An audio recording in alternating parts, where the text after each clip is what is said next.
What's up, everybody? I'm sitting in the 2025 Genesis GV80 3.5T E-Supercharged Coupe, the fabled coupe that was shown at the New York Auto Show a couple years ago. It's finally ready for the roads. It is significantly more expensive than the traditional SUV GV80.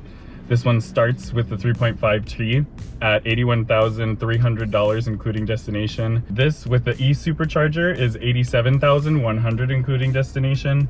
And as spec'd, we're at $87,780 in this particular model. So the two powertrains available for the new GV80 Coupe are the 3.5 liter twin turbo V6 that gives you 375 horsepower, 391 pound-feet of torque. This has the electronic supercharger that gives it a whole 409 horsepower and 405 pound-feet of torque. So you get an extra 35 horsepower. You only get 2 extra mpg in the city, but it's supposed to make things a little quicker off the line and in between shifts like most E-Superchargers do. It also, with the E-Supercharger, you get some features that you don't get on the 3.5T. You get Sport Plus mode, which is new for the GV80.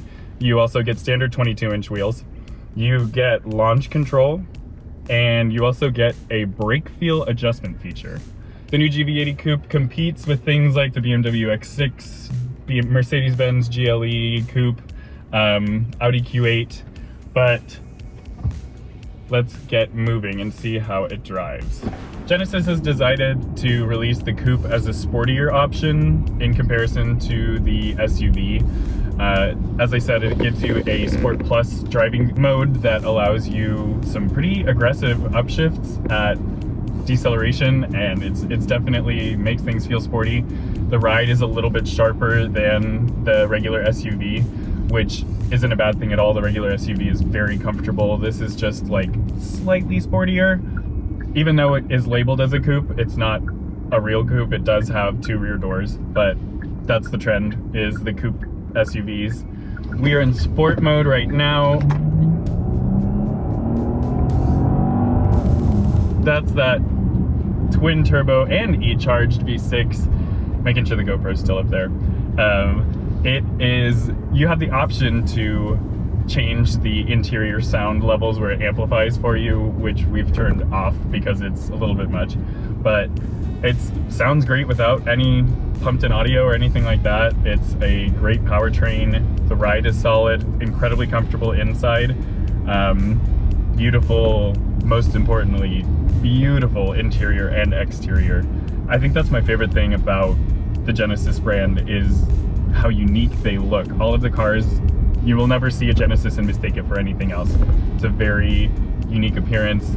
Love the dual lighting features and themes that are carried throughout the design. At this price point, I think that the reason that you would purchase this over anything else has to be down to the style, because competition in this segment is stiff, but this comes standard with a lot of the desirable features that are not cheap options on those cars, including highway drive assist.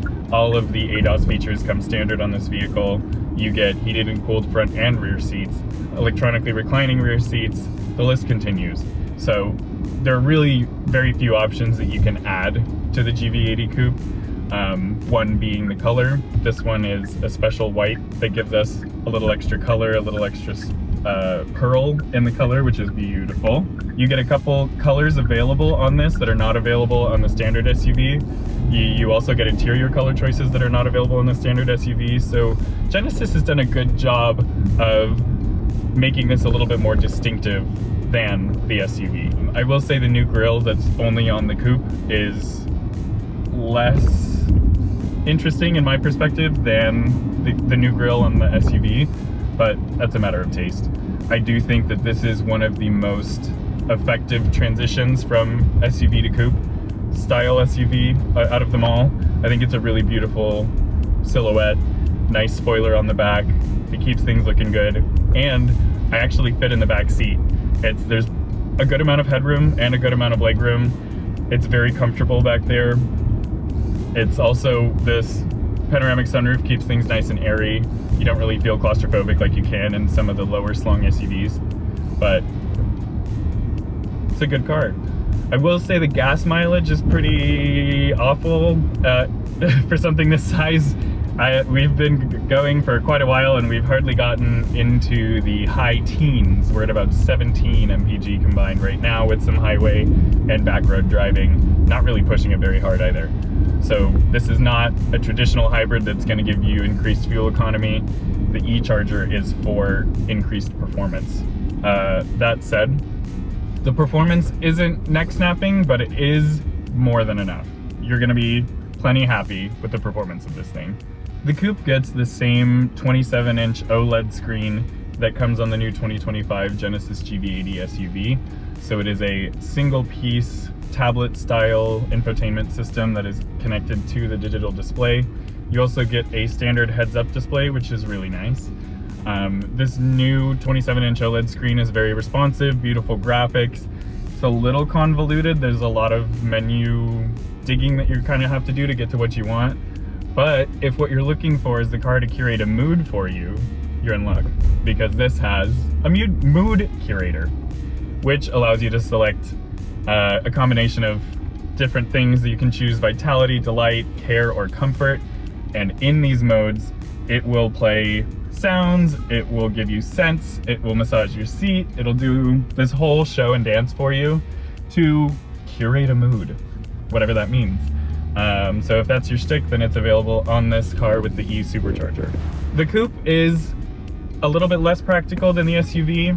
It's more focused on sporty driving than the SUV is, which is very comfort focused. This Genesis says that it's aimed at the more individualistic buyer versus someone who might be looking for a family car with the regular SUV.